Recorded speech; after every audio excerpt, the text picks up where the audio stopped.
Cheap Homesteading, and today we're working on a Stihl MS260. My buddy Marcel dropped it off, and he said, you know, the chainsaw ran great until he got it pinched in a tree. He goes, by the time I got it out, now it'll start and run, but it doesn't run very good, and it just stalls out and dies. So we're gonna take a look at it, see what is the problem, and hopefully we can get it up and running. So let's go. Okay, so this is what we're working on. It's a Stihl MS260. In my mind, these were pretty good chainsaws. We're gonna take a look at it, see if we can see what the problem is. First, we're gonna take off the top cover.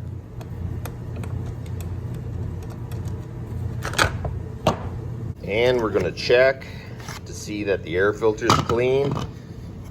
Looks like the air filter's clean. So I'll tell you a few things you can look for that someone's been pulling on the saw. This little washer, it is straight. This one is, but if you see that this is all pulled out and this is all bent, you kind of know the guy's been pulling on the chainsaw. But that one looks pretty decent. When someone gets the chainsaw jammed, they pull on the handle. It flexes between here, the handle, and the cylinder. So sometimes it rips the boot or pulls it off a little bit. So I'm going to show you a quick way to check to see if there is a vacuum leak in between the cylinder and the air filter case. Okay, so we're going to fire up the chainsaw.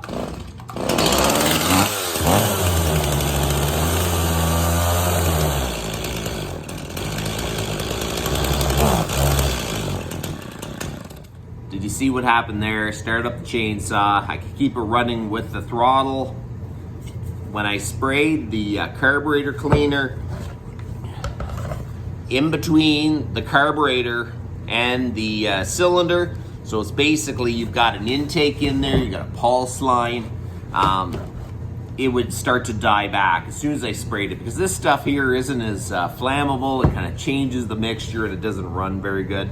And at the very least, it kind of changes how it runs. And sometimes the intake boot can get pulled off, someone didn't tighten it properly, or the pulse line pops off. So we're gonna take a close look and see what it is. So let's take a look at the pulse line, and the pulse line is off. You see that little barb fitting there? There's supposed to be a line that goes on it. And what that line does, it actually runs the fuel pump in the carburetor. I'm gonna see if I can get a pair of needle nose pliers in there and see if I can pop it back on. It'd be nice without having to take it all apart. I won't be able to really show you guys how to install this because it's impossible to get in there, but I am just gonna try to get it in position.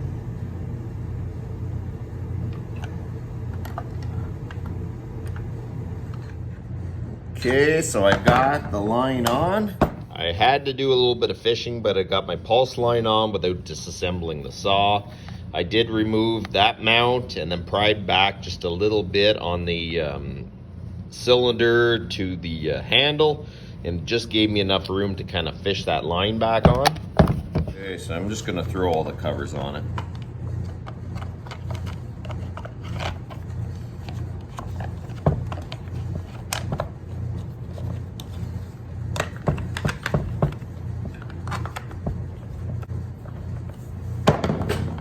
Let's see if it fires up good.